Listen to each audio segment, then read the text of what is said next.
Ini ndakaroorwawo in 2019. Murume wangu akawana basa kuno kuCape Town ndikasara ndichigara naamai vake.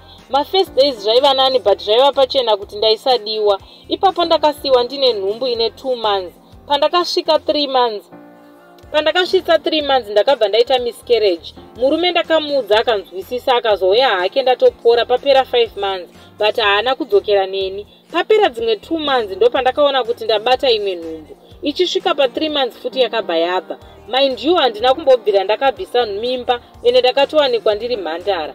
Pakabva yechi2 murume akabva andibvisa kumusha achiti ndiuye kuno. Ndipo pakatangira noise yese. Haina kugarika imba iyoyo. Amai vacho nehanzvadzi yacho vachingondituka wakatora hure akabvira kare achibvisa nhumbu.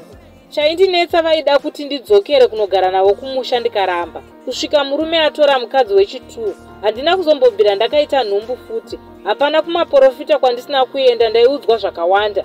Machechi ndakapinda akawanda kuzama kuti ndibatsirike, hazvina kushanda. Nanhasi ndinongoisa kuna Mwari minamato. Ndini ndainge ndakutoshandira murume wangu nemukadzi wake, ndini ndainge ndava house girl. Dai ndaiva nevabereki, dai ndakadzokera kare. Handina kunyatsoudzwa kune hama dzangu. Tete vakandirera vakatosvika pakufa vachiti havazivewo. Ndakangokurira kumapurazi ekunotoni. Chandiunza pano inyaya yehelp veduwe. Ndiri kudawo basa ndiwane pekutangira ndigadzirise upenyu hwangu.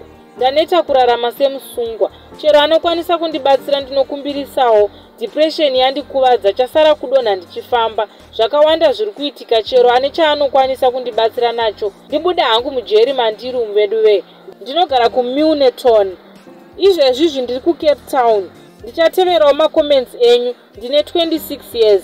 Ndichateverawo macomments enyu ndichitarisawo vanokwanisa kundibatsira. Vose vangazochinga kwanisa kundibatsira ndinokumbirawo kana muise nhamba mucomment section.